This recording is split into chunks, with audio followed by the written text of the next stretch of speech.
Buenas tardes. Voy a leer los contenidos de esta parte, de esta unidad. Primer movimiento, Facundo de Domingo Faustino Sarmiento. Y cómo enseñar. El viaje al destierro, cardenales y escritura con carbón. Imaginaciones geográficas, cartográficas, corográficas y topográficas. La Odisea de la Pampa. Éfrasis en movimiento. El viajero, lo teórico y lo táctil. Puntos de vista móviles. La Pampa, las Pampas. Los tipos móviles. El orientalismo como viaje inmóvil. El epígrafe como souvenir. La guerra como movimiento en el espacio. Los caballos y la caballería. Facundo Quiroga va en coche al muere. Imaginaciones tipográficas. Los Facundos que viajan y las ediciones en tránsito. ¿Dónde temías dir? De Schwarzman. Y cómo enseñar el Facundo. Vamos a estar con el Facundo 3 semanas, en teóricos y prácticos. Las de esta semana, que son los míos, mis teóricos, la semana próxima, que va a dar sobre Facundo Inés de Mendoza, y la tercera semana vuelvo a dar yo, y durante esas 3 semanas ustedes van a estar en los prácticos trabajando también el Facundo. Les pido que para la clase de hoy, bueno, en general es lo deseable, pero digo que tengan a mano el ejemplar de Facundo que ustedes tengan, como para ir siguiendo algunas cosas, aun cuando de todas maneras yo les voy a mostrar imágenes y muchos fragmentos del texto van a estar en el PowerPoint. Voy a compartir pantalla.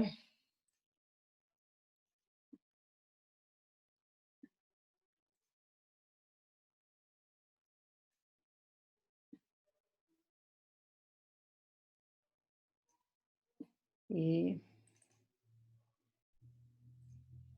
disculpen, tengo una torpeza de base. Voy a empezar con un fragmento leído por Guillermo Saavedra. Después les voy a explicar un poco más. Sombra terrible de Facundo, voy a evocarte para que, sacudiendo el ensangrentado polvo que cubre tus cenizas, te levantes a explicarnos la vida secreta y las convulsiones internas que desgarran las entrañas de un noble pueblo. Tú posees el secreto, revélanoslo. 10 años aún después de tu trágica muerte, el hombre de las ciudades y el gaucho de los llanos argentinos, al tomar diversos senderos en el desierto, decían: no, no ha muerto, vive aún, él vendrá. Cierto, Facundo no ha muerto. Está vivo en las tradiciones populares, en la política y revoluciones argentinas. En Rosas, su heredero, su complemento. Su alma ha pasado a este otro molde, más acabado, más perfecto. Y lo que en él era solo instinto, iniciación, tendencia, convirtióse en Rosas en sistema, efecto y fin. La naturaleza campestre, colonial y bárbara cambióse en esta metamorfosis en arte, en sistema y en política regular, capaz de presentarse a la faz del mundo como el modo de ser de un pueblo encarnado en un hombre, que ha aspirado a tomar los aires de un genio que domina los acontecimientos, los hombres y las cosas. Facundo, provinciano, bárbaro, valiente, audaz, fue reemplazado por Rosas, hijo de la culta Buenos Aires, sin serlo él.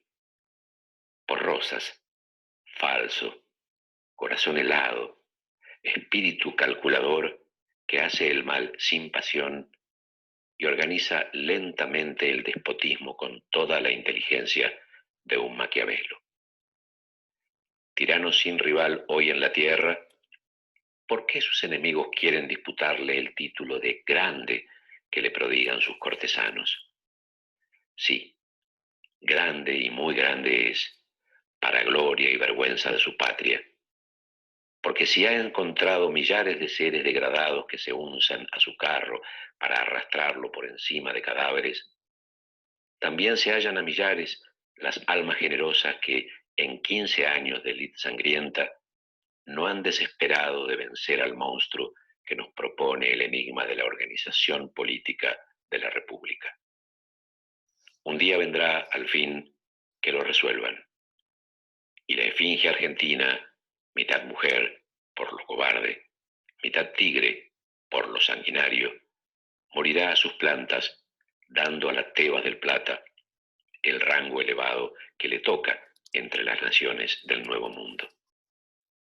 Necesítase, empero, para desatar este nudo que no ha podido cortar la espada, estudiar prolijamente las vueltas y revueltas de los hilos que lo forman y buscar en los antecedentes nacionales, en la fisonomía del suelo, en las costumbres y tradiciones populares, los puntos en que están pegados. Ya voy a hablar de la voz de Guillermo Saavedra y de su lectura a medida que avancemos con la clase.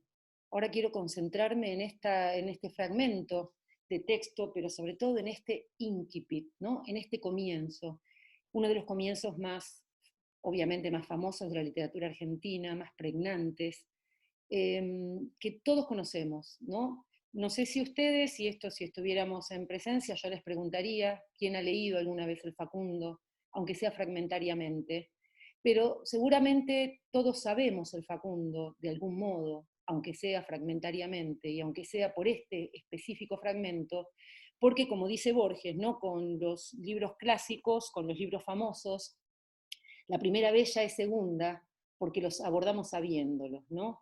O sea, que todos hayamos leído de manera completa y sistemática el texto o no, sabemos el sombra terrible de Facundo, voy a evocarte.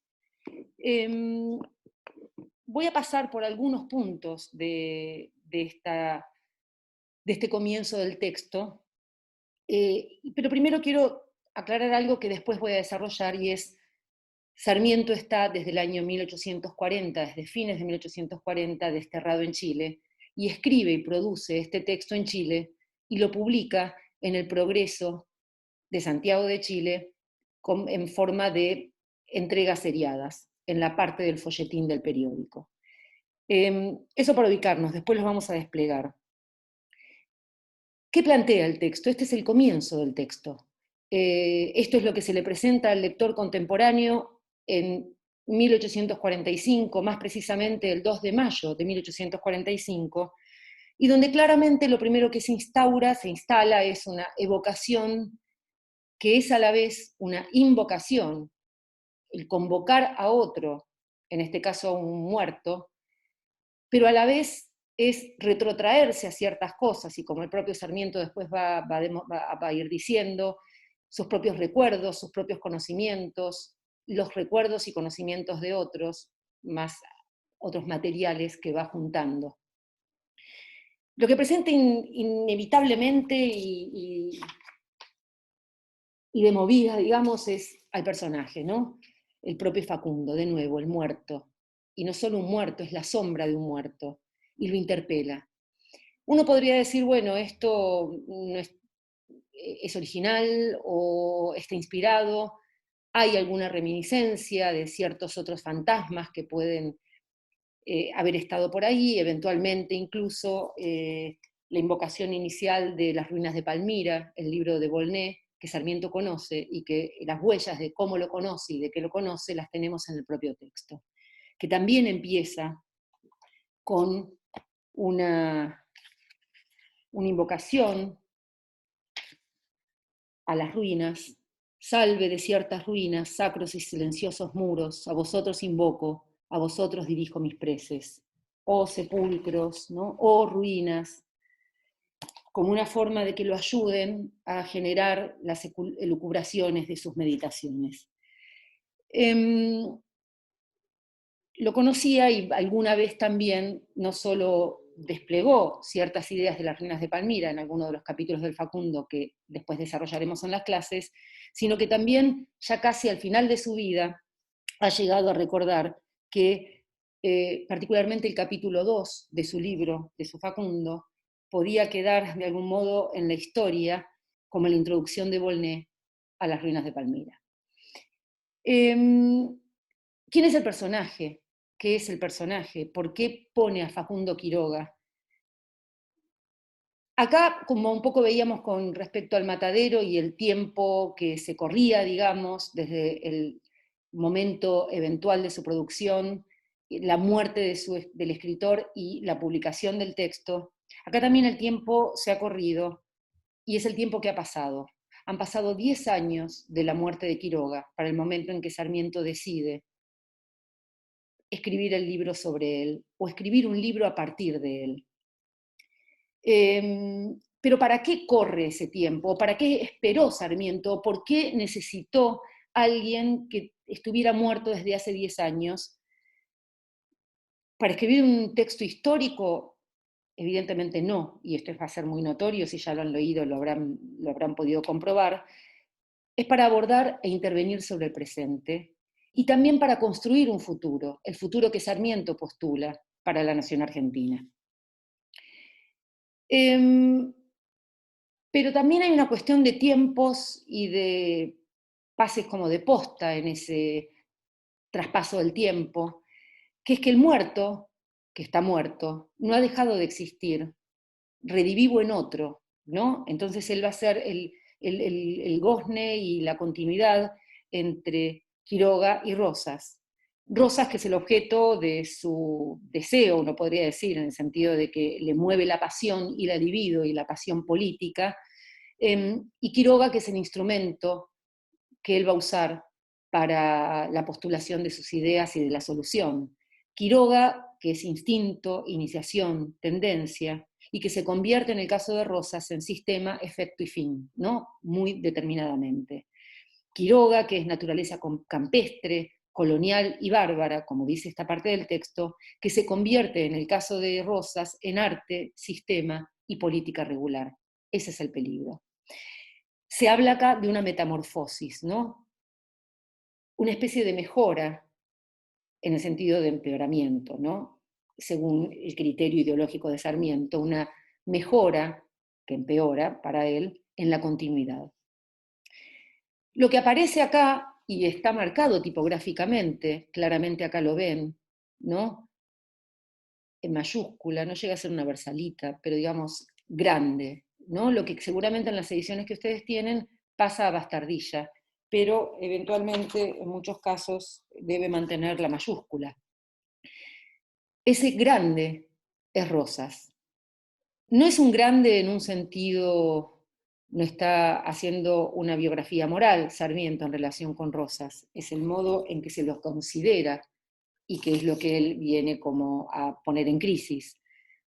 Sarmiento, en cambio, frente a esta grandeza de este hombre, Rosas, propondrá un sintagma que en realidad es un instrumento de indagación filosófica, que es el sintagma del grande hombre, como una especie de herramienta para su hermeneusis. Sobre esa posibilidad de hermeneusis, él manifiesta la posibilidad, vaticina un triunfo de su ideología. Pero ¿qué es lo que hay que hacer? Y repito esto, necesitas, empero, para desatar este nudo que no ha podido cortar la espada, o sea, es el momento de la inteligencia, porque la espada ha podido liberar, resolver ciertas cuestiones, pero no ha podido completar la obra, que es un poco el criterio general de los coetáneos de Sarmiento, aunque aplicado a diferentes circunstancias.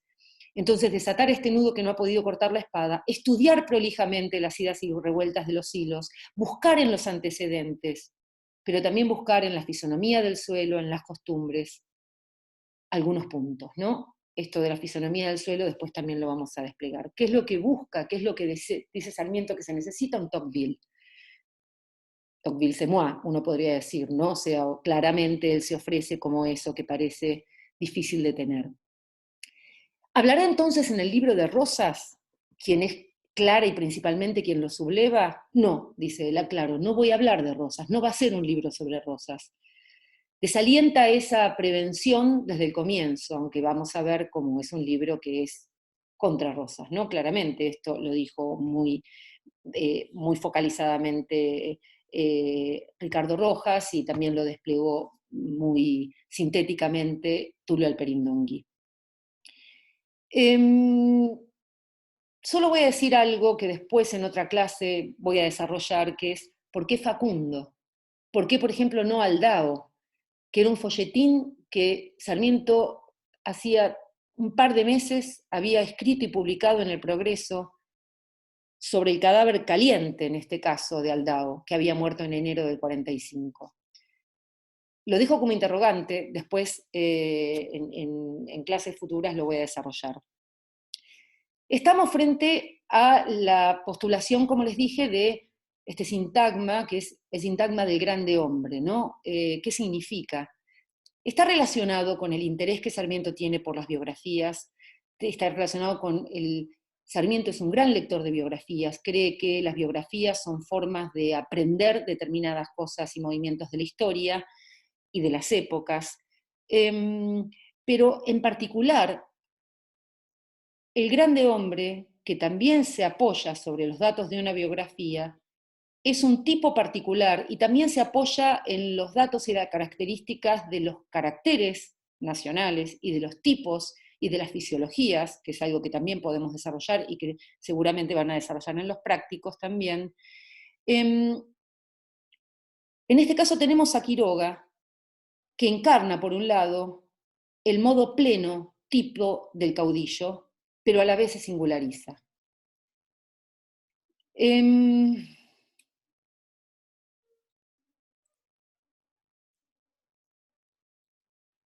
había olvidado de avanzar, esto era lo de Volney. Les leo esta definición de Raúl Orgaz, pero disculpen antes, acá. Él dice, en Facundo Quiroga no veo un caudillo simplemente, sino una manifestación de la vida argentina. Se me retoba hoy el PowerPoint. En Facundo Quiroga no veo un caudillo simplemente, sino una manifestación de la vida argentina tal como la han hecho la colonización y las peculiaridades del terreno, a lo cual creo necesario consagrar una seria atención, porque sin esto la vida y hechos de Facundo Quiroga son vulgaridades que no merecerían entrar sino episódicamente en el dominio de la historia. Pero Facundo, en relación con la fisonomía de la naturaleza grandiosamente salvaje que prevalece en la inmensa extensión de la República Argentina, Facundo, expresión fiel de una manera de ser de un pueblo, de sus preocupaciones e instintos. Facundo, en fin, siendo lo que fue, no por un accidente de su carácter, sino por antecedentes y ajenos de su voluntad, es el personaje histórico más singular, más notable, que puede presentarse a la contemplación de los hombres que comprenden que un caudillo que encabeza un gran movimiento social no es más que el espejo en que se reflejan en dimensiones colosales las creencias, las necesidades, preocupaciones y hábitos de una nación en una época dada de su historia. Bueno, hay alguna errata por ahí. Ahora sí voy a Orgaz. Orgaz aclara muy bien, dice, ¿qué pasa con esta categoría conceptual hermenéutica? Dice, el grande hombre, dice Orgaz, no es una criatura arbitraria que pueda ser o no ser. Es el representante más o menos cabal que todo gran pueblo se suscita, pero desempeña esta misión únicamente cuando se haya penetrado del espíritu general de su pueblo y representa este espíritu general bajo una forma profundamente individual. Representa este espíritu general bajo una forma profundamente individual. El héroe digno de este nombre es la condensación de las aspiraciones y creencias de su país y de su tiempo. La fortuna de un grande hombre, dice Orgaz, es representar, mejor que ningún otro hombre de su tiempo, las ideas de su tiempo, sus intereses, sus necesidades.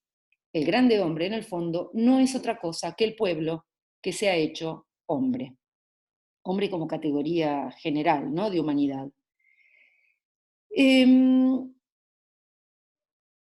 No estamos frente a la idea de un grande hombre en el sentido heroico, ¿no?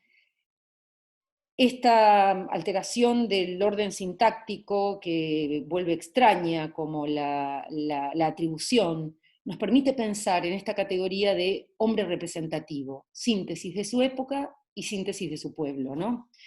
De algún modo lo que hace el grande hombre es que es alguien totalmente identificado con su época y con su pueblo, pero que se singulariza y se pone como por encima para poder representar a esa época y ese pueblo, pero no se singulariza tanto que quede diferenciado tanto de ellos que no los represente. En esa, digamos, especie de articulación, de equilibrio un poco delicado, digamos, ¿no? Pero certero, es donde podemos instalar a Facundo. Encarna de algún modo Facundo, como grande hombre, las contradicciones y las fuerzas representativas de su época y de su entorno, y emerge y se diferencia, pero a la vez sin perder pie en esa época y en ese entorno, para de algún modo hacer carne las encrucijadas y los enigmas de la época. Entonces, no es un ejemplo en ese sentido, ¿no? No es que Sarmiento quiera hacer una celebración moral de esa figura, la toma como elemento e instrumento de develación para poder entender cuáles son los problemas que aquejan y cuáles son los males que aquejan a la Argentina, porque solo revelando y develando los males que aquejan a la Argentina podría encontrarse la solución que les define. En ese despliegue que veíamos recién, de algún modo Sarmiento está dando en la figura singular de Facundo Quiroga el modo en que funciona esta categoría, ¿no? En esa parte de la introducción del Facundo.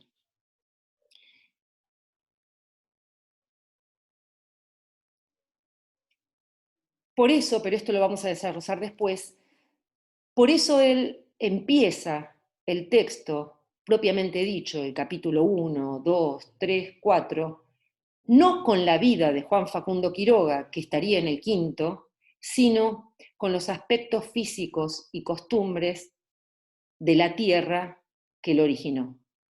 No es muy distinto algo que después vamos a desarrollar a lo que ha hecho con algunos textos anteriores de su producción. Pero estamos viendo ese incipit famoso, sombra terrible de Facundo, voy a evocarte, y lo que eso desencadena.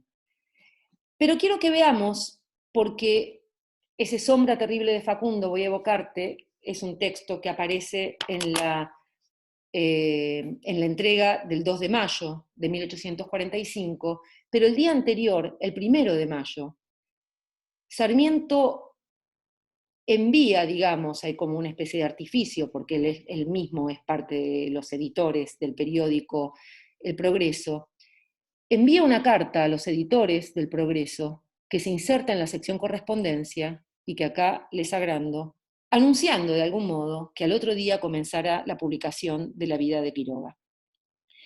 En ese texto, él dice, y lo voy a leer para verlo mejor, aunque lo tienen ahí en su tipografía original.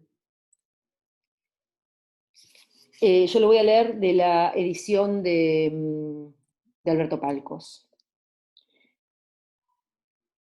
Señores editores del Progreso, tengan ustedes la bondad de franquearme las columnas del folletín para dar publicidad a los adjuntos manuscritos, que pueden, por la rareza de ciertos detalles, interesar a los lectores a quienes momentáneamente privaría de más razonado y agradable alimento para su curiosidad. Un interés del momento, premioso y urgente a mi juicio, me hace trazar rápidamente un cuadro que habría creído poder presentar algún día tan acabado como me fuese posible.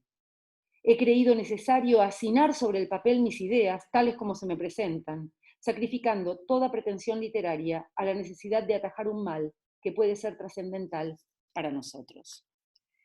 ¿En qué quiero que nos concentremos en este caso, en este anuncio, ¿no?, del texto que vendrá? Primero en esto, en la idea de nuevo de la existencia de unos manuscritos que van a pasar a su forma tipográfica con la impresión. Pero sobre todo a la situación que urge y apremia, ¿no? Un interés del momento, dice, premioso, urgente. Lo llevan y lo obligan a trazar rápidamente un cuadro, ¿no? para un libro que él dice, yo tenía como la fantasía que podía darlo cuando estuviera más acabado. Uno podría pensar entonces que hay algo que pasó que le desbarató un plan.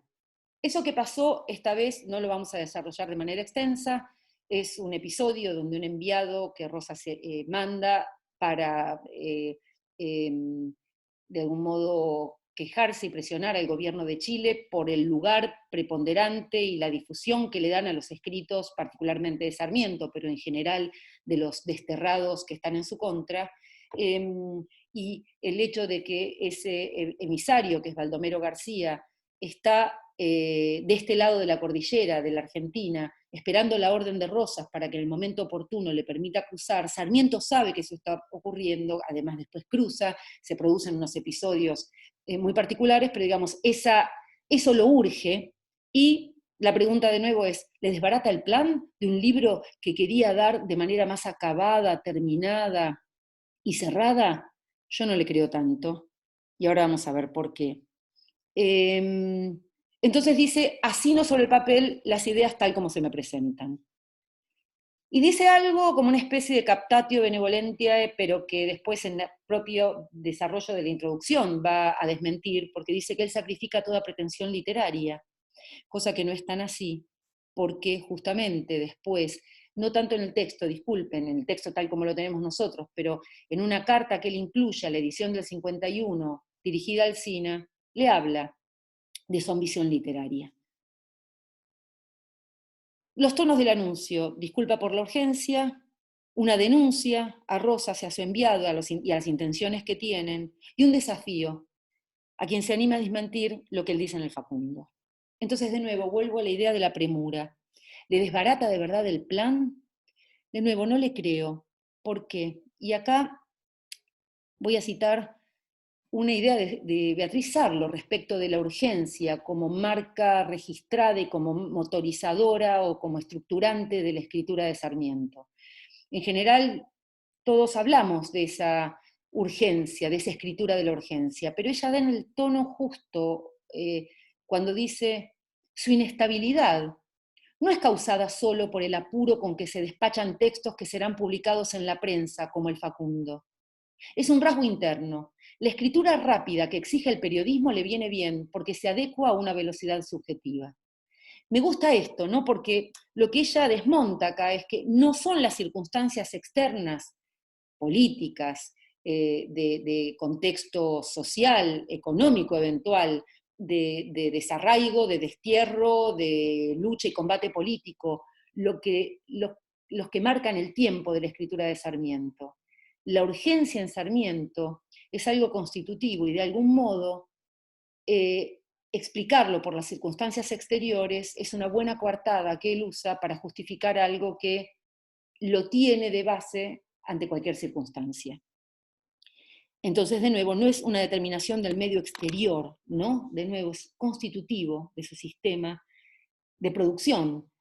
Y uno podría pensar, si ustedes después despliegan, o si ya han leído más Sarmiento, si después de esta cursada, y ojalá van a la obra completa, a los 52 tomos, que es obra completa, pero tal vez no completa, sino parcial, de su producción escrita, Sarmiento compone casi siempre así.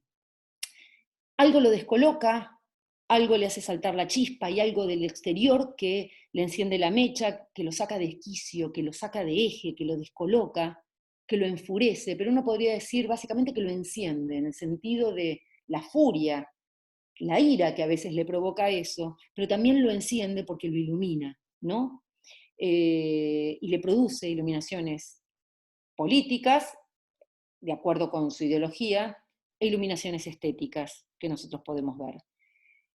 En un artículo sobre la producción periodística de Sarmiento, su producción en la prensa, Inés de Mendoza, Pablo Martínez Gramuglia y Martín Cervelli hablan de la dispersión y la fugacidad de la escritura de Sarmiento, ¿no? Pero dicen que esa dispersión y fugacidad, piensen que estamos frente a publicaciones en periódicos que pueden tener una vida bastante efímera en un sentido. Estamos con la primera edición del Facundo, que no fue un libro, recuerdo, fue una edición en entregas seriadas en la parte del folletín del periódico.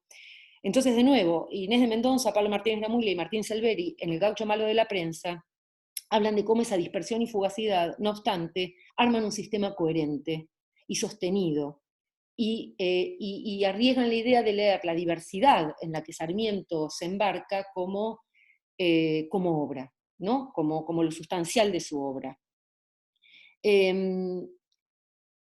Y refuerzan eso con la idea de que hay una combinación entre velocidad y astucia para actuar sobre lo inmediato como condicionamientos positivos en la lógica que Sarmiento está desarrollando.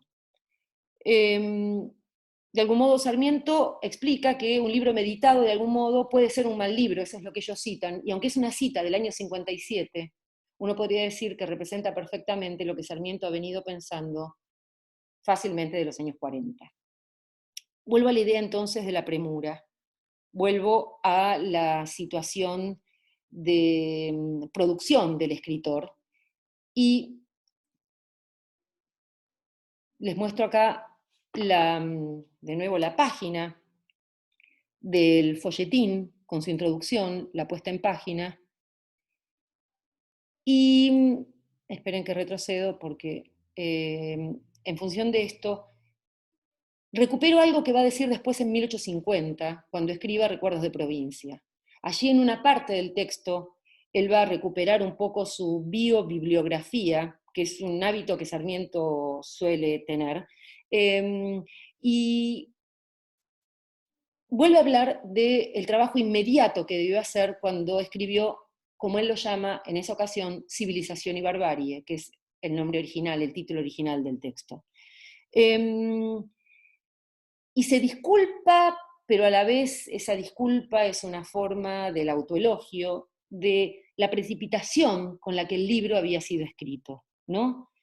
Entonces recuerda las situaciones y la condición de la producción concreta y material, porque dice que se daban los originales a medida que se iban imprimiendo, y que en algunos casos había perdido manuscritos que no llegó y no pudo reemplazar. Quiero detenerme en esto porque me parece que es muy importante.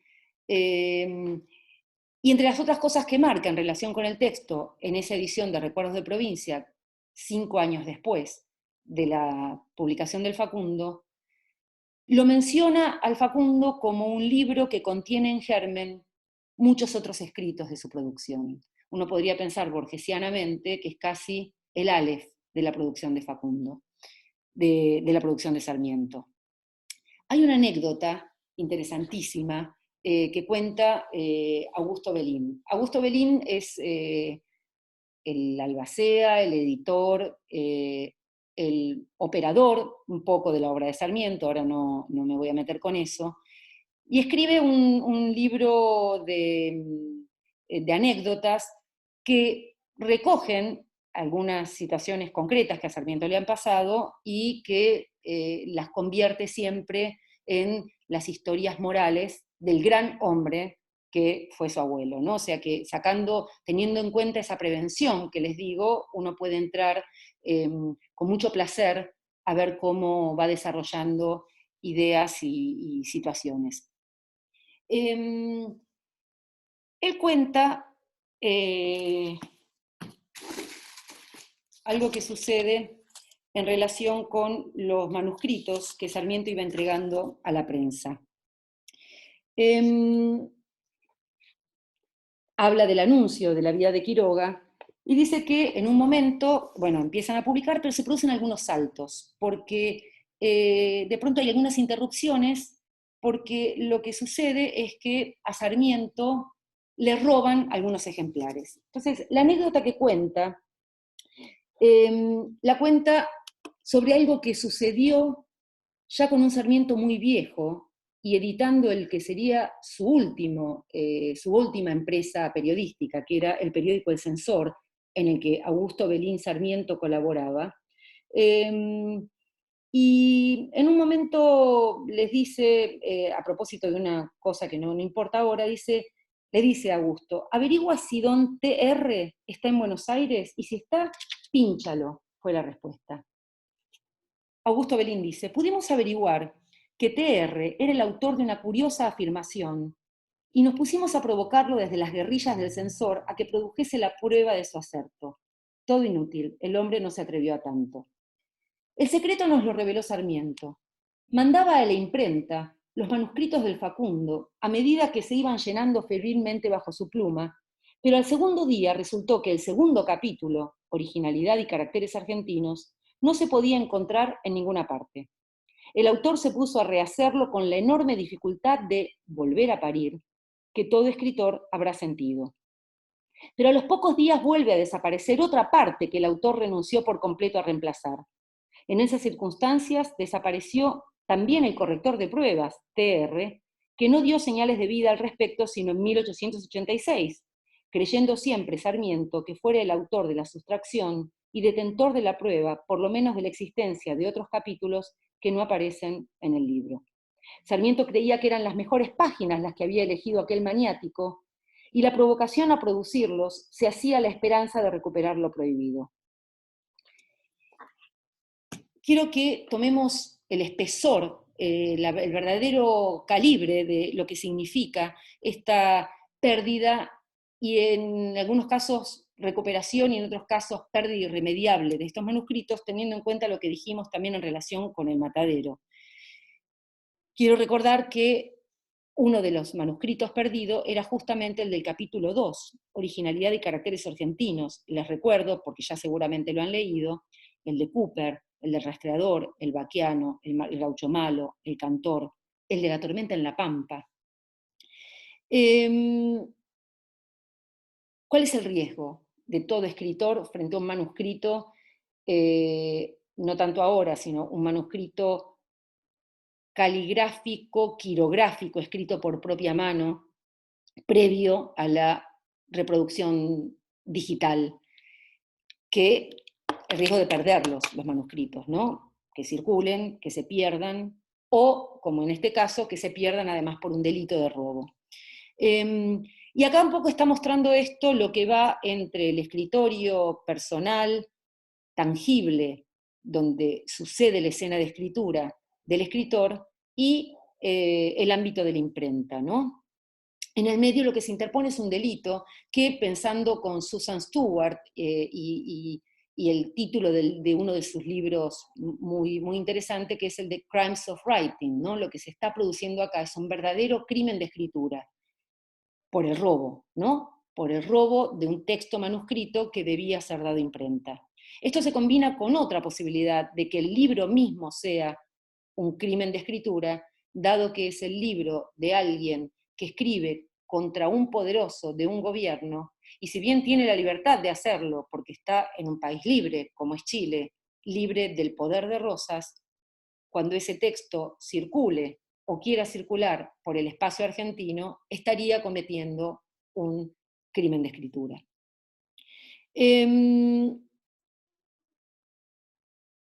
Esto lo somete a Sarmiento a algo que no necesariamente gusta de hacer, ¿no? Que es la reescritura.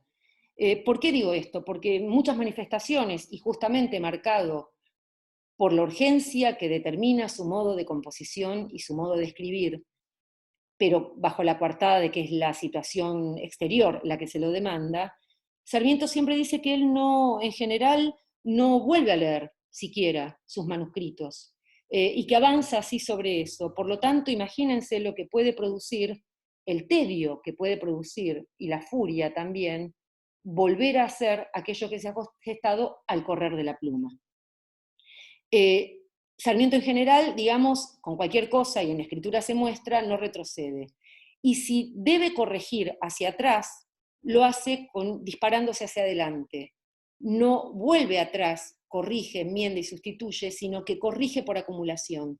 Indica que algo antes se ha hecho mal, pero no aprovecha las circunstancias, eventualmente de edición o reedición, para reparar en el lugar en que se comete esa falta, ese error o lo que fuere, sino que lo deja tal como está, con una especie de fe de ratas que siempre está más adelante y que queda ahí como una marca de algo que a él no le importa exhibir. Pero felizmente, reescribe el capítulo 2. Imaginemos el Facundo sin el capítulo 2. Es inentendible ese texto sin el capítulo 2.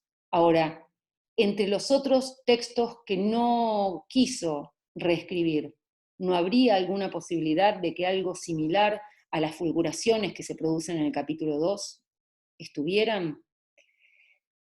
Sería contrafáctico, nunca podemos saberlo y no vamos a avanzar por ahí.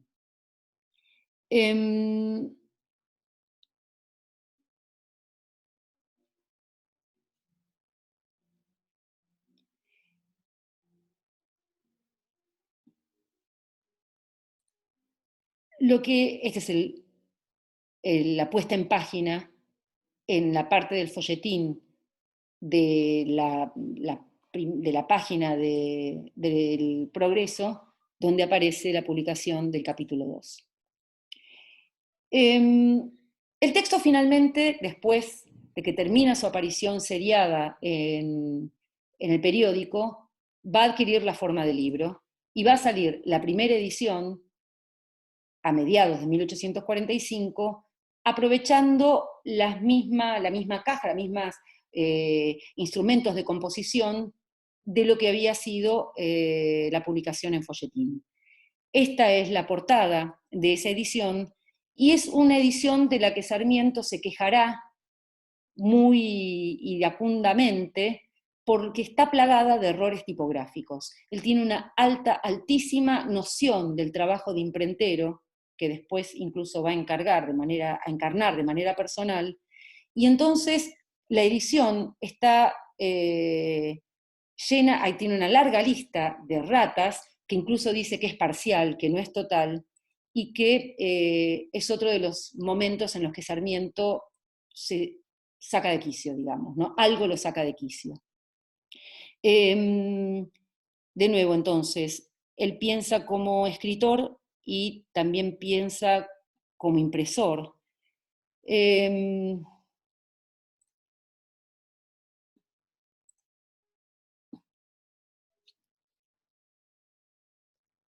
Y es algo que tenemos que tener en cuenta cada vez que pensemos el modo de composición de los textos de Sarmiento y en particular cada una de las variaciones que las ediciones sucesivas del Facundo han tenido. Vuelvo a la idea del 2 de mayo.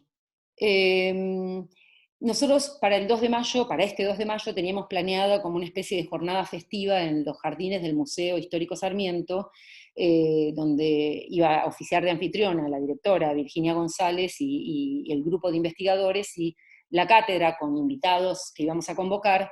Íbamos a hacer una lectura como una especie de maratón. Disculpen, pero está muy loco no sé cómo detener mi PowerPoint.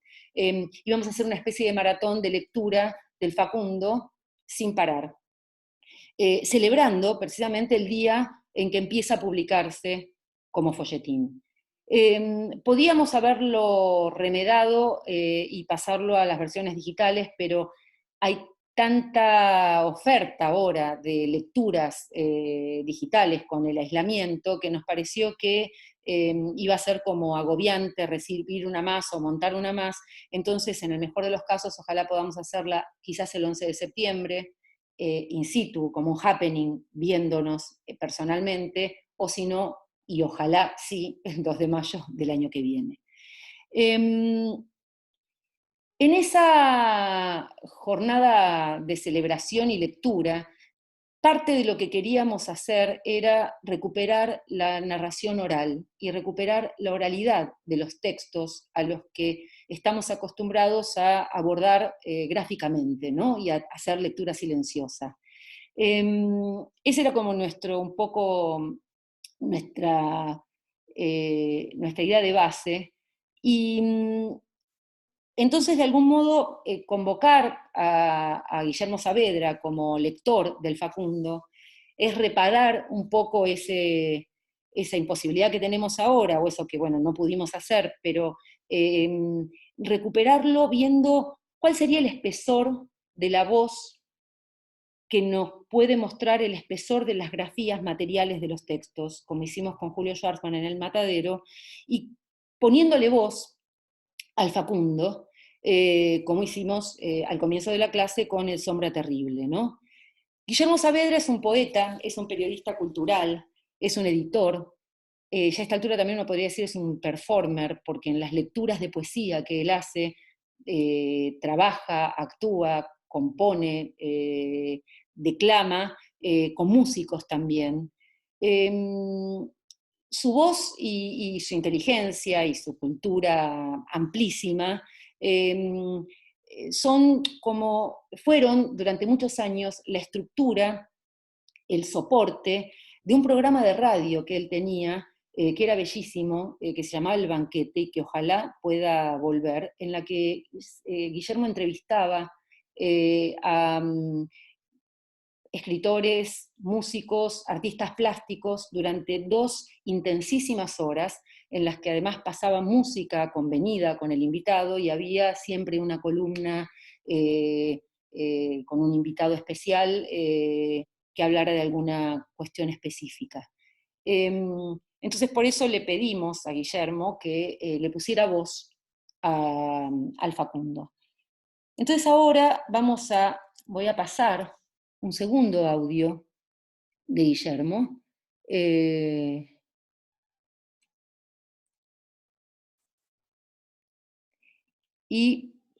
Sería bueno que ustedes sigan esta lectura con la edición del Facundo que tengan, eso es clave.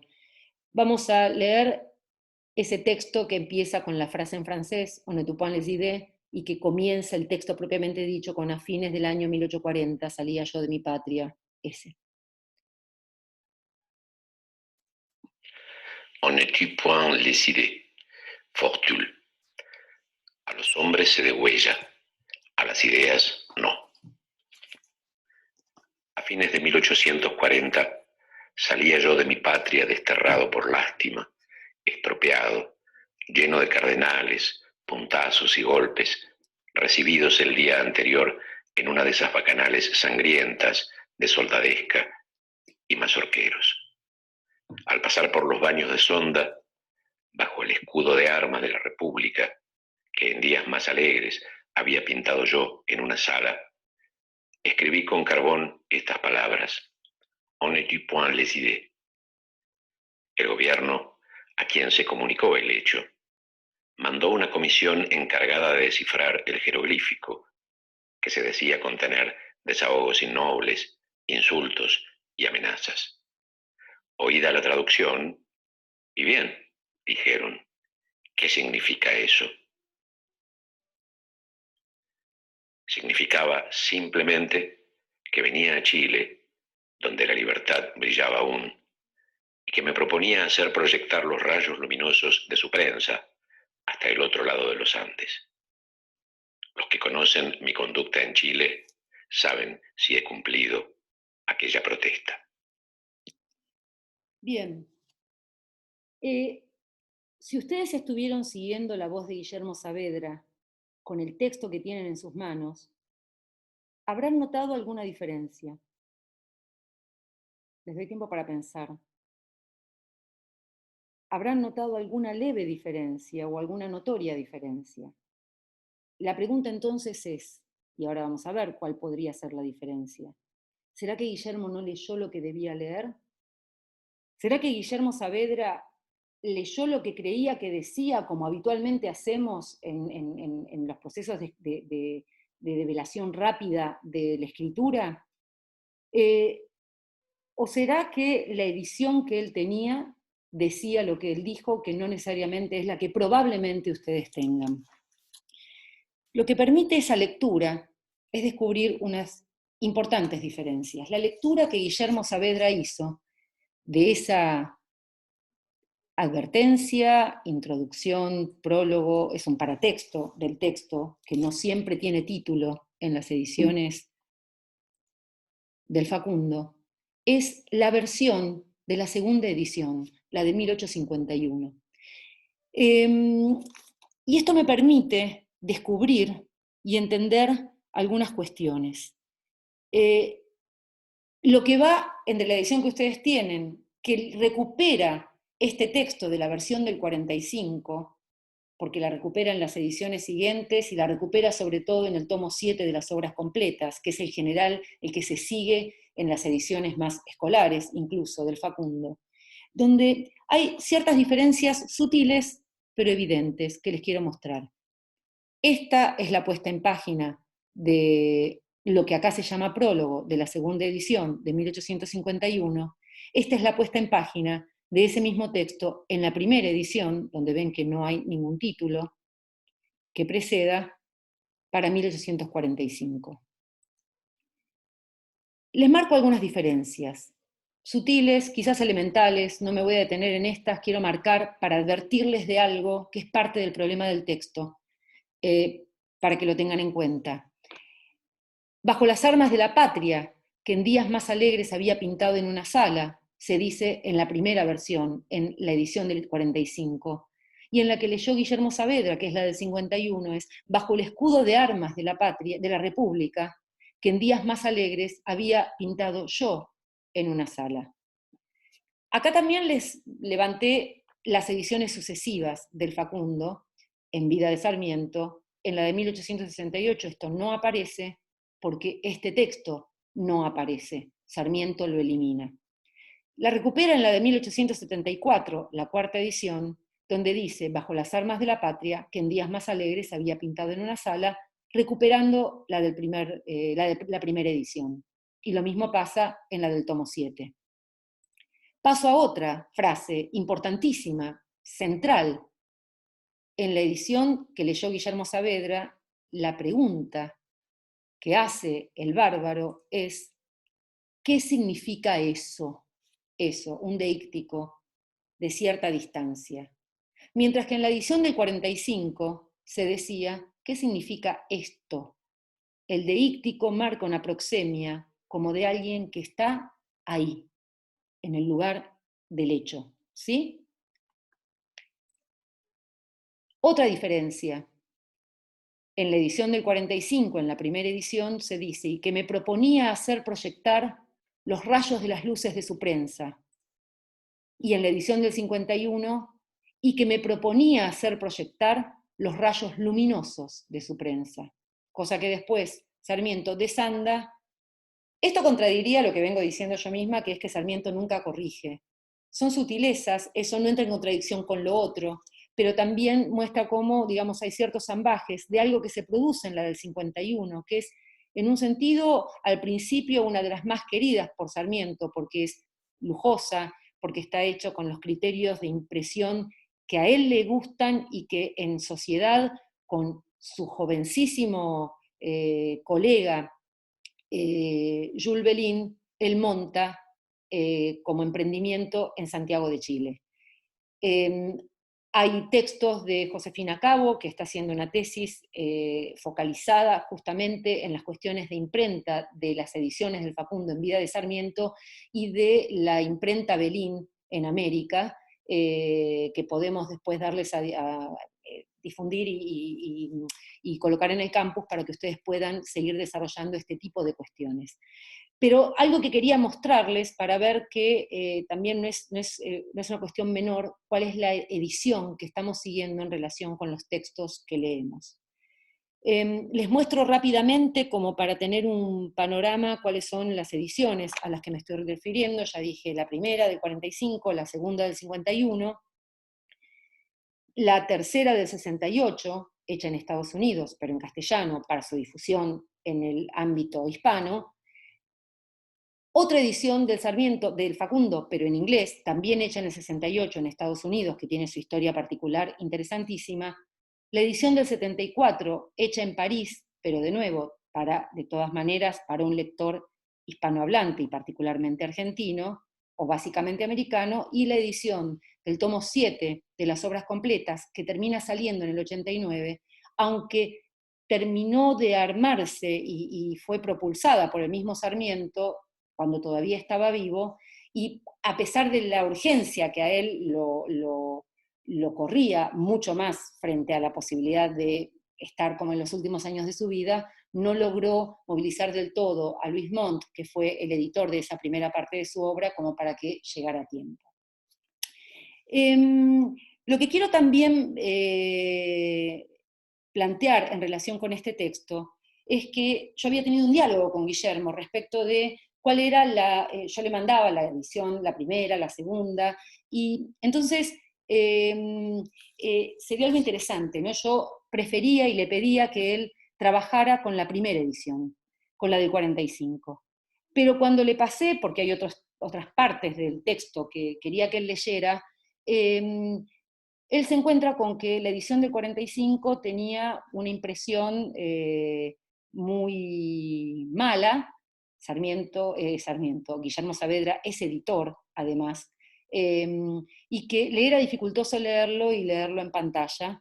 Entonces le dije que, bueno, que trabajara con la segunda edición.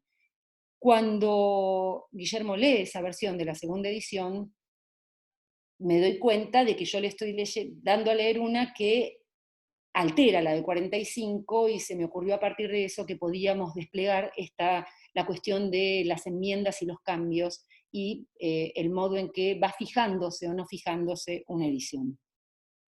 En relación con las diferentes ediciones, les vamos a poner, y ya debe estar en el campus, dos textos. Uno de Camila Nijenson y Josefina Cabo sobre las ediciones de la obra de Sarmiento, que están en el tomo sobre Sarmiento de la historia crítica de la literatura argentina, esa historia crítica que ideó y dirigió Noé Gitrick, y donde yo dirijo y compilo el tomo dedicado a Sarmiento. Y también los derivo como complemento, como un poco dijimos que este año haríamos, aunque en general no damos tantos textos nuestros, pero teniendo en cuenta las circunstancias de la cursada y demás, como complemento un texto que yo escribí, que se titula El poder de un libro, o Facundo como After Image, para que al que le interesan las cuestiones de los cambios en relación con las ediciones, los títulos y las cosas que se sacan o se incluyen en cada una de esas... de esos posicionamientos ideológicos que Sarmiento va teniendo, puedan leerlo y trabajarlo más detenidamente. Ahora voy a pasar de nuevo una nueva versión leída por Guillermo Saavedra de este mismo texto. On n'est point les idées, Fortul. A los hombres se degüella, a las ideas no. A fines del año 1840 salía yo de mi patria desterrado por lástima, estropeado, lleno de cardenales, puntazos y golpes recibidos el día anterior en una de esas bacanales sangrientas de soldadesca y mazorqueros. Al pasar por los baños de Sonda, bajo las armas de la patria que en días más alegres había pintado en una sala, escribí con carbón estas palabras. On ne tue point les idées. El gobierno, a quien se comunicó el hecho, mandó una comisión encargada de descifrar el jeroglífico que se decía contener desahogos innobles, insultos y amenazas. Oída la traducción, y bien, dijeron, ¿qué significa esto? Significaba simplemente que venía a Chile, donde la libertad brillaba aún, y que me proponía hacer proyectar los rayos de las luces de su prensa hasta el otro lado de los Andes. Los que conocen mi conducta en Chile saben si he cumplido aquella protesta. En relación también con El sombra terrible de Facundo y con este texto, algo que también quería plantear era la posible diferencia, o no, dependerá de la lectura, de las velocidades entre la escritura y la lectura de un texto. La velocidad y la premura de Sarmiento para escribir, en el caso suyo, suele trasladarse a la velocidad y la premura que tienen sus propias frases, los periodos largos, la aceleración en el ritmo frástico, ¿no? Pero eso no necesariamente obliga, tal vez, siempre a que el lector lo lea con la misma aceleración.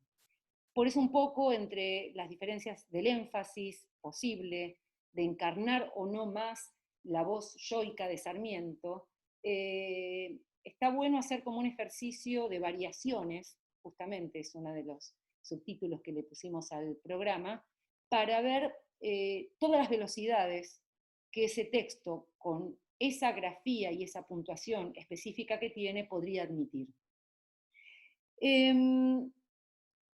Claramente este texto nos pone en la situación del escritor. Acá lo que se mueve, en principio, es un escritor, para volver a la idea de literatura en movimiento. Esto empieza con la frase en francés,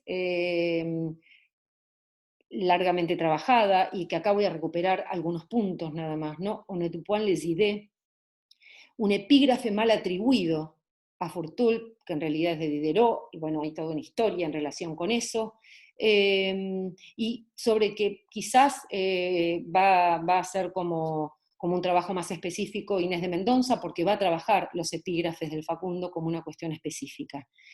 Pero también quiero que prestemos atención a la traducción que es una apropiación, ¿no? A los hombres se degüella, a las ideas no. Y quiero que vean la transformación de la que ha hablado mucho Piglia, ¿no? Y las versiones escolares de esa institucionalizada ya, de esa apropiación que Sarmiento hace de la frase en francés. Pero me gusta el juego, ¿no? O sea, la inclusión de los hombres, una traducción, una nacionalización, ¿no? Uno podría pensar que acá está siguiendo ciertos preceptos de Herder que son muy del gusto albertiano, alberdiano, ¿no? De Alberdi, que es la humanidad se realiza en la nación. Matar, acá, es degollar. En el entorno rosista, esa es la denuncia que Sarmiento hace, es el degüello. Y quiero que vean esa especie de gozne que hace, donde coloca la frase en dos tiempos, marcadas por dos puntos, ¿no? A los hombres se degüella, y un movimiento catafórico de develación, de despliegue, de desarrollo, de desenvolvimiento, a las ideas no. O sea, por un lado los hombres que pueden morir, tienen una cierta reminiscencia guevariana del Che Guevara, ¿no? Podrán morir los hombres, pero no sus ideas, al revés. No puedo comprobarlo, no soy un especialista, ni mucho menos en la obra del Che Guevara, pero era un gran lector y alguna reverberancia de esta frase sarmientina podía estar operando, ¿no? A los hombres se degüella, a las ideas no. Es muy evidente, además, la grafía. Hombres sin H. Y habrán observado desahogos sin H, intermedia, y con I latina, la conjunción.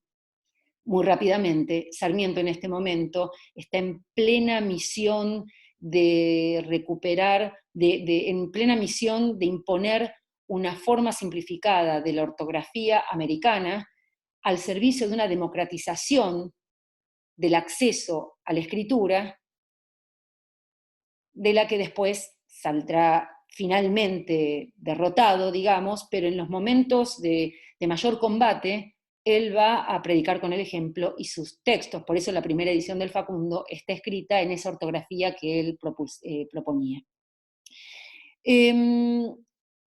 Es la escena famosa de la palabra, de la frase escrita con carbón, cuando cruza la cordillera de los Andes, en una relación muy natural entre los caminos y rutas del exilio y los lugares de los que se partía, ¿no? Los habitantes de Cuyo, de la zona de San Juan, la salida más inmediata era el cruce de la cordillera, cosa que habitualmente hacían por cuestiones más domésticas, incluso comerciales, y también comerciales. La famosa frase en francés que daría inicio a la literatura argentina, en la apreciación de Piglia, on ne peut point les idées. Y esa lengua indescifrable, ¿no? Esa especie de jeroglífico, como marcó fuertemente la voz de Guillermo Saavedra, a la que se manda una comisión a revelar, a develar, a descifrar y encontrarse con la lengua indescifrable, ¿no?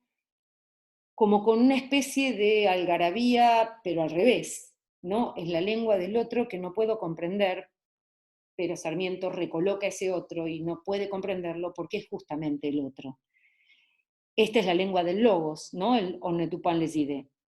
Pero el otro no puede emitir en su algarabía ninguna traducción. Y bien dijeron, ¿qué significa esto?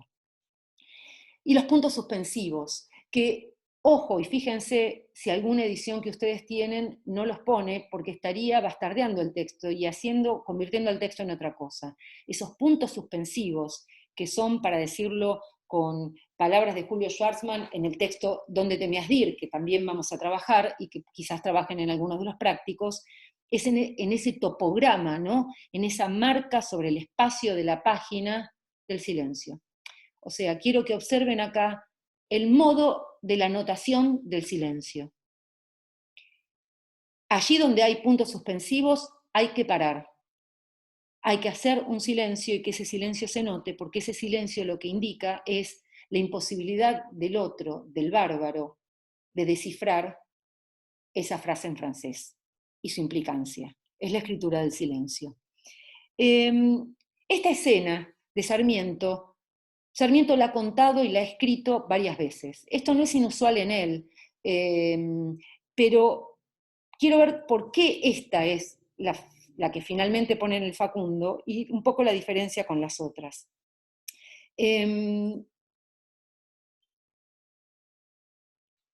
Una de las versiones que tiene esta escena está en Recuerdos de Provincia, en Mi defensa, disculpen, este texto del 43, que es como la primera aparición pública y autobiográfica de Sarmiento, donde se vuelve totalmente loco mi PowerPoint, donde él está contando su huida de San Juan, pero donde el episodio tiene un contexto claramente provincial, y donde el que se menciona básicamente es el gobernador Benavides, al que Sarmiento también estaba enfrentado, obviamente un brazo de la política rosista en San Juan.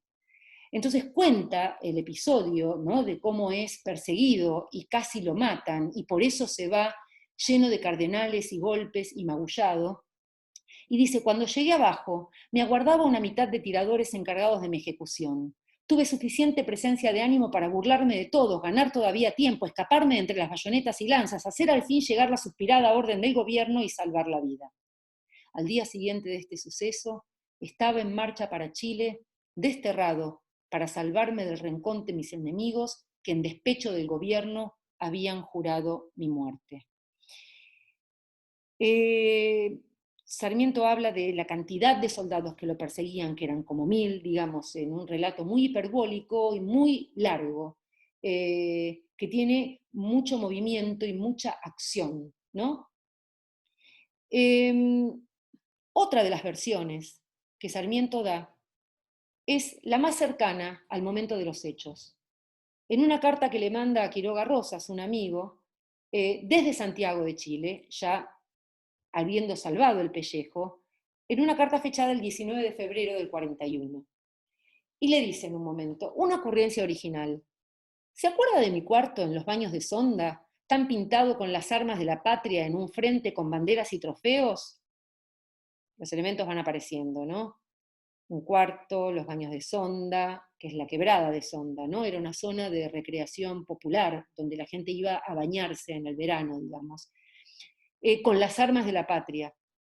Pues bien, le dice, el día que me degollaron, lancearon, etcétera, en San Juan, el degüello como una forma del castigo no literal, pero de nuevo, la palabra degüello como forma del peligro que se corre al ser opositor, etcétera. ¿Por qué? Porque el otro ya sabe lo que le hicieron, degollaron, lancearon en San Juan. Al pasar a mi destierro, entré en el cuarto y bajo el trofeo nacional escribí estas célebres palabras. Es gracioso por la repercusión que puede tener esa ambigüedad de la palabra célebre. Para nosotros ahora son absolutamente célebres. En su caso es porque él está citando una frase de alguien célebre anterior a él, ¿no? Todavía no ha escrito el Facundo, por lo tanto todavía no son célebres esas palabras. No son célebres en el sentido, él no las ha hecho célebres por mano propia. Las palabras son on ne tu pas les idées. y seguí mi camino. Como nadie le entendiese, la ignorancia, madre de la desconfianza, sospechó que podía decir: hijos de una gran puta, montoneros, un día me las pagarán. Miren esta brillantísima primera traducción. Desbocada, absolutamente desbocada, ¿no? Malas palabras, ciertas palabras que después vamos a recuperar cuando trabajemos civilización barbarie, montoneros. La advertencia, el desafío, la amenaza en realidad, ¿no? Esa parecía ser la traducción, o eso era lo que parecía ser que entendía el otro. Y esta traducción libre, absolutamente libre, él también hace una traducción libre, pero esta es aún más libre, corrió de boca en boca. Pero cuando llegó al gobierno, era no solo aquello, sino los insultos más groseros. Ya igual acá hay un insulto, pero parecería que hay más porque se fue deformando una especie de teléfono descompuesto, pero con una frase que va por recursividad y un montón de cosas, agregando elementos y cambiando otros, sino los insultos más groseros parecían ser un plan de conspiración y de chapa que la teléfora, que era la mujer del gobernador Benavides, era una ballena llena de aceite. El gobierno, fíjense que el gobierno acá, en este contexto que todavía es provinciano, es Benavides, es el gobernador de San Juan. Alarmado con estos rumores, ¿qué cree, amigo? ¿Qué cree usted que hizo? Fíjense cómo Sarmiento interpela a su destinatario, al destinatario de la carta, y él sabe, no está en una tribuna, no está frente a frente, el otro no podría contestar, pero escribe y hay muchas marcas en la escritura de Sarmiento de oratoria, pero no de tribuna tanto como de púlpito, que es un poco la herencia premodernista de su infancia en San Juan. ¿Qué cree, amigo? ¿Qué cree usted que hizo? Lo que no hubiera hecho Luis Felipe. Mandó, amigo, sí, mi querido amigo. Miren el despilfarro por la escritura, ¿no? En una carta. Esos despilfarros que son más fáciles en la oralidad, más naturales en la oralidad. ¿Qué creyó que mandó? ¿Que lo borraran? Bueno, fuera eso. Mandó, sí señor, mandó una comisión de sabios, tiene la repetición de la oralidad, ¿no? Del orador, de la didáctica también del orador. Mandó una comisión de sabios que descifrasen el enigma, la que a la salida del conductor de la noticia estaba preparando su informe sobre los horrores que estaban contenidos en aquellas siniestras palabras.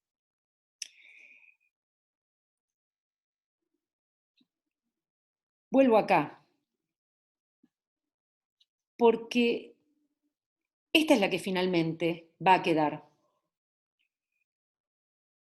Cuando acá Sarmiento, en la edición del 45 del Facundo, no en el folletín, porque el folletín empieza con el sombra terrible de Facundo y no hay nada que lo preceda, y no aparece de manera tan evidente y corporal la figura de Sarmiento, en la edición que hace inmediatamente después de terminar la serie de entregas, sí, él precede ese texto con este paratexto, y se coloca ahí, y coloca no solo su voz, no solo su yo, sino su cuerpo, pero no solo su cuerpo, sino su cuerpo magullado, herido, lastimado por los embates de los mazorqueros.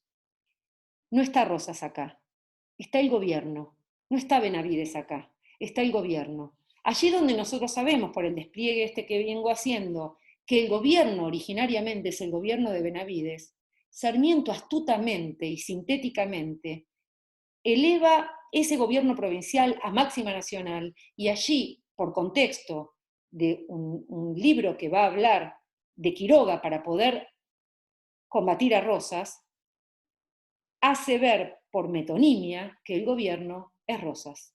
Es el gobierno no nacional, porque es un gobierno provincial, Rosas era el gobernador de la provincia de Buenos Aires, pero es el representante de la Confederación Argentina con la suma del poder público frente al exterior.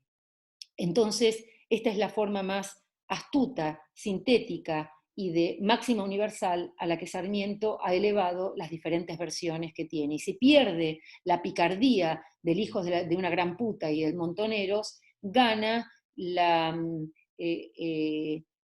economía y la discreción de la contundencia de un ataque sintético, ¿no? De una gran síntesis conceptual. Esta claramente es la narración de la ida al exilio por antonomasia en la Argentina, uno podría pensar, que podríamos poner en serie con otras idas al exilio, que es, por ejemplo, la de Juan Bautista Alberdi, que es el primero que se va al exilio. Digo, para pensar qué cosas se mueven, los escritores que se mueven, las ediciones que se mueven, las partes de los textos que se mueven de colocación, se mueven de posición, y el primero que se va al exilio y hace ese movimiento al que Echeverría, como vimos la vez pasada, se resistía, es Juan Bautista Alberdi, que va al puerto acompañado de dos amigos, uno de los amigos era Echeverría, y es el que se adelanta, digamos, ¿no? Es paradójico un poco, porque Alberdi, uno podría decir, tenía como cierta protección respecto de las prevenciones que Rosas podía tener contra los jóvenes del salón literario y del periódico La Moda, que él dirigía, pero se va y se vanagloria de haber sido el primero. No lo tomen esto en un sentido estricto, digamos, hay una primera playa de desterrados, básicamente como de la generación anterior, que son los viejos unitarios, pero que entre esos se encuentran algunos jóvenes coetáneos de estos, Alberdi, Echeverría o Sarmiento, que acompañan a esa vieja generación, como se ve en el exilio de los Varela, ¿no? Juan Cruz Varela, el gran poeta neoclásico, y Florencio Varela, coetáneo de todos estos, pero que se va con la primera emigración. Alberdi dice, cuando recupera la historia de su destierro, sabían ellos que yo era, mis amigos, ¿no? Los que estaban en el puerto despidiéndolos, sabían ellos que yo era portador de numerosa correspondencia y papeles de tal naturaleza que descubiertos por la policía no me hubiese quedado un par de horas de vida. Yo desarmé la suspicacia de esa señora, abriendo yo mismo mi baúl para que lo visitase. Ya mis dos amigos me habían abrazado, se habían separado de mí y esperaban temblando, colocados a cierta distancia, verme embarcado en el bote que debía llevarme al paquete, como sucedió sin novedad. Fíjense el tipo de manejo que hace. Por un lado es como la carta robada, ¿no? O sea, si vos querés ocultar algo, lo mejor es exhibir todo para que no se vea justamente lo que estás ocultando por exceso de exhibición. Eso es como un buen ardid. Pero también la muestra de su valentía cuando él ve cómo sus amigos observan desde la tierra lo que está sucediendo en esa aduana que él tiene que pasar, temblando. Tiemblan ellos, que se quedan, y no tiemblo yo, que soy el que me voy, ¿no? Y recordando acá, claramente el de Echeverría, cuando dijimos la vez pasada, en septiembre de 1840, la retirada del Ejército Libertador, habiéndome puesto en la necesidad de emigrar por el Paraná con lo encapillado, quedó en un pueblo, estos papeles quedaron. En este caso también la geografía manda, ¿no? La geografía, la topografía, la coreografía, de esto vamos a hablar después, que es si estoy en Buenos Aires o en la provincia de Buenos Aires, la salida más rápida es el cruce para alcanzar la banda oriental.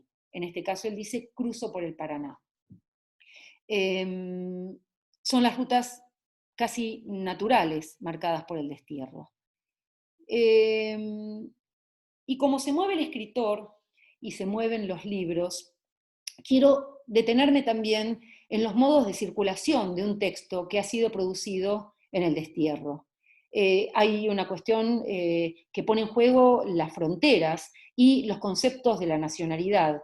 ¿Cómo se concibe una literatura nacional en los movimientos permanentes de los actores de este periodo que están recolocándose, huyendo o instalándose o reinstalándose en algunos de los puntos por los que han deambulado, ¿no? Se van de San Juan o se van de Buenos Aires, se instalan en Chile, eventualmente Santiago de Chile, eventualmente Valparaíso, se van a la banda oriental, pueden permanecer en Colonia un tiempo, se instalan en Montevideo, en algunos casos se reacomodan, se instalan en Río de Janeiro, en algunos casos se reinstalan porque Río de Janeiro o el sur del Brasil no es el lugar propicio para ellos, entonces vuelven o a Montevideo o vuelven a Chile, circulan. Junto con esa circulación, circulan, en el mejor de los casos, sus libros, los libros que tienen como lectores, sus bibliotecas. En algunos casos esos libros no circulan, los pierden o los dejan en otro lado y a veces piden su circulación más singular. En otros casos circulan, y en general, con sus propias producciones y sus propios manuscritos o sus propios libros, que también pierden o dejan en alguno de los itinerarios del destierro. Este es un problema del desterrado, particularmente el del escritor desterrado. En el caso del Facundo, uno podría decir que básicamente también está marcado por el modo en que Sarmiento lo prohijó, con una idea basal de desplazamiento. A propósito de una carta que le manda Juan María Gutiérrez, Sarmiento decide llamarle por un periodo, pero en este momento es de alta significancia, a su Facundo mi Odisea. Y quiero recuperar con esto, a partir de una frase de Borges, ¿no? Cuando en el Evangelio según Marcos, Borges dice, a lo largo del tiempo los hombres han repetido siempre dos historias. La historia de un bajel perdido que busca por los mares mediterráneos una isla querida, y la de un Dios que se hace crucificar en el Gólgata, ¿no? Obviamente, una es la historia de Ulises y de la Odisea, y la otra es la pasión de Cristo. Sarmiento le llama mi Odisea porque toma algo de esta carta de Juan María Gutiérrez que les digo, como recogiendo el guante porque se siente halagado y le conviene. Y dice, mi Odisea, como se ha complacido en llamarla a usted, por una admirable mezcla de afecto, convencimiento e inofensiva ironía, ¿no? O sea, hay algo en lo irónico que Juan María Gutiérrez, que es su amigo en ese momento, después dejará de serlo, manifiesta en esta denominación que le hace al texto de Sarmiento. Dice, pero no importa, yo también la llamaré desde ahora mi Odisea, con más títulos a ella que Homero, a quien, como usted sabe, la envidia póstuma ha venido a despojarle de tanta gloria unos 25 siglos después de su muerte. La proyección es muy evidente, ¿no? Que nadie le quite a este Homero moderno la gloria que le cabe. A Gutiérrez es como una especie de receptáculo de manías de escritores, ¿no? Ya vimos el modo en que a veces lo castigaba Echeverría, y Sarmiento también lo castiga un poco porque le encarga muchas tareas respecto del texto, pero fundamentalmente la de hacer circular el Facundo. Eso es lo que quiere, ¿no? Y le dice, su misión es derramar la Odisea por toda la redondez del orbe. Textualmente, les leo este fragmento de la carta. Es una carta del 22 de agosto del 45, o sea, el libro acaba de salir, es un libro que se compone en julio del 45. Pero volvamos a su misión de derramar la Odisea por toda la redondez del orbe, le dice él en carta a Juan María Gutiérrez. ¿A que no ha mandado un ejemplar al Times?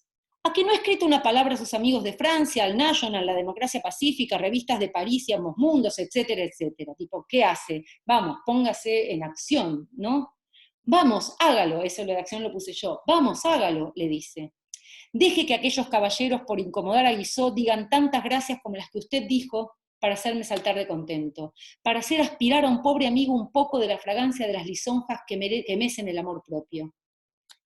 Temo que el Facundo ande rezagado por todas partes y llegue fiambre y un poco descolorido, cuando las pasiones políticas resfriadas dejen verlo en toda su insignificancia.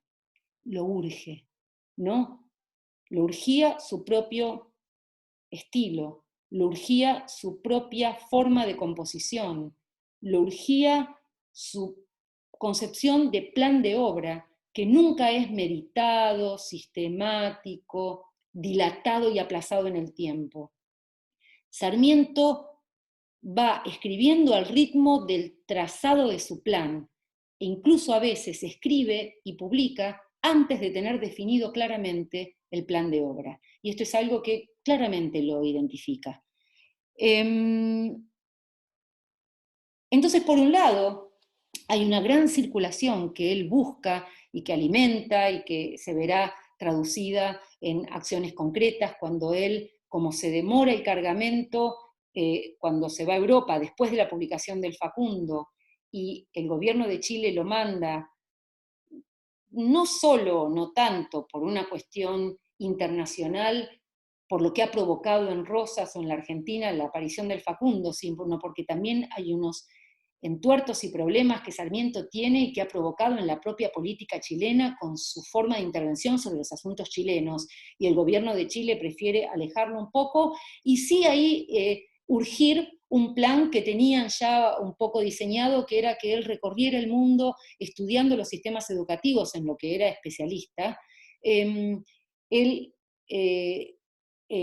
baja bordeando la Argentina, dobla el Cabo de Hornos, sube por el contorno de la Argentina que no puede atravesar porque está Rosas y caería bajo las garras de Rosas, digamos, para decirlo con su imaginería, para un par de meses en Montevideo.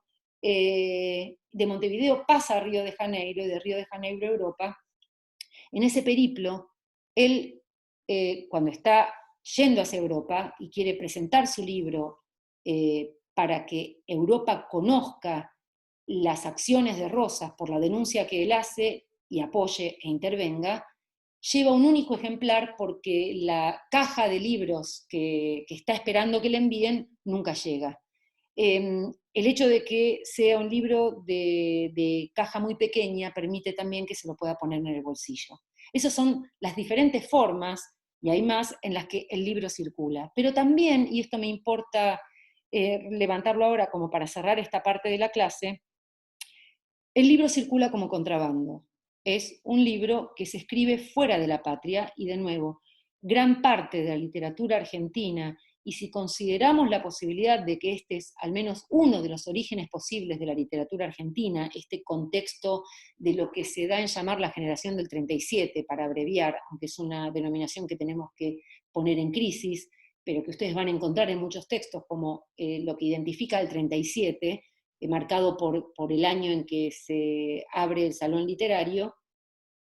La literatura argentina se está escribiendo no solo adentro, y a veces incluso no necesariamente adentro de las fronteras nacionales, sino en los entreverados itinerarios del destierro. Entonces, de algún modo hay una ampliación conceptual de la idea de lo nacional, y gran parte de la literatura argentina se escribe desde afuera de sus fronteras geográficas.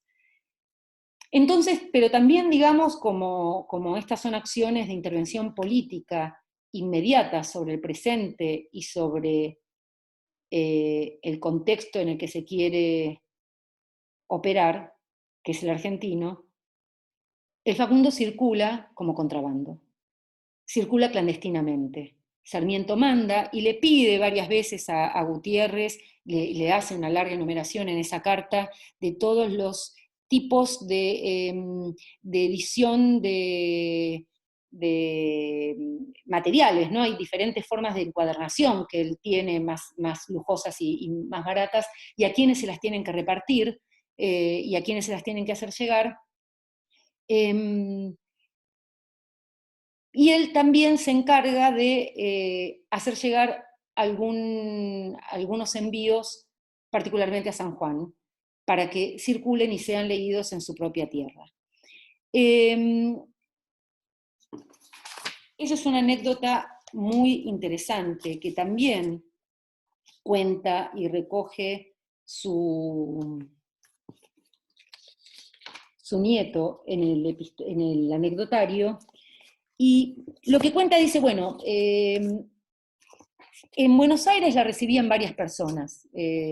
Recibían el Facundo Roque Pérez, el general Mansilla, que el general Mansilla era el padre de Lucio Victorio Mansilla, después vamos a ver esto largamente cuando veamos Ranqueles, pero el dato más importante es que estaba casado con la hermana, con una de las hermanas de Rosas. Por lo tanto, el general Mansilla, que recibía y leía el Facundo, era el cuñado de Rosas.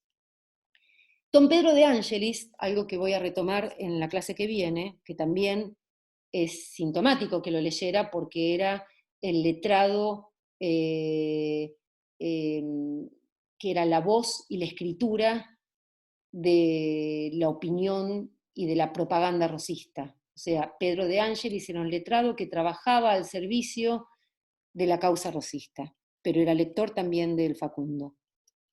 Y que estos, según recoge el nieto, lo leían, y no solo lo leían, sino que lo propagaban. Pero la anécdota empieza acá. Era preciso introducir el Facundo en San Juan, a Cordillera Cerrada, y dirigiéndose a un médico, le decía: doctor, Sarmiento, ¿no? Le manda una carta a un médico, necesito que me escriba una carta para don Amán Rawson. Disculpen, retrocedo. Dirigiéndose a un médico, Sarmiento le decía: doctor, necesito que me escriba una carta para don Amán Rawson, dirigiéndole este cajón de medicinas. Les voy a poner la cara de Amán Rawson. Póngale algo hediondo para que no lo abran en el resguardo de Uspallata. Azafétida, le dice el otro, ¿no? Que es un elemento que se usa en la medicina y se usaba particularmente de un olor vomitivo, ¿no? Entonces, bueno, dice Sarmiento, acepta. La carta que le escribe este médico para ser enviado a este otro médico, que era un médico de origen norteamericano, una figura importante en San Juan, que será el padre de Guillermo Rawson, el que también será médico, y de Franklin Rawson, el pintor, en este periodo todos amigos cuasi familiares de Sarmiento. Después con Guillermo Rawson Sarmiento romperá escandalosamente más adelante. Pero vuelvo a esto entonces. Sarmiento le pide a un médico una carta dirigida al doctor Amán Rawson de San Juan, pero que para que cuando la caja sea abierta por la aduana, por la revisión de la aduana, haya algo hediondo que cause repulsión, entonces le sugiere poner azafétida. ¿Qué decía la carta? Le remito las medicinas pedidas, es lo más fresco que se encuentra en la farmacia. En cuanto al tratamiento de la coqueluche, de que me pide las últimas observaciones, diré a usted que, y seguía una tirada como si fuera junta de médicos, recupera el recuerdo de Sarmiento, su nieto Augusto Belín. Llega el cajón a San Juan, colose las gafas don Amán, abre, lee, vuelve a leer el título, no hay duda, es a él dirigida. La carta. Señor don Amán Rawson, mi estimado señor.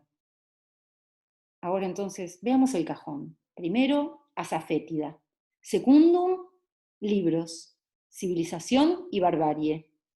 Don Amán miraba con grandes ojazos a sus hijos lo miraban a él. Don Amán se sonrió y guardó silencio. Sus hijos se rieron y no dijeron nada, y así terminó aquel interesante diálogo. El Facundo pasaba como contrabando, oculto por medicinas que eran una excusa y una coartada, que debían provocar el asco de la requisa, de modo tal que los libros pudieran circular libremente y ser leídos en la propia patria perdida. Cortamos acá y vamos a retomar el Facundo en una segunda parte.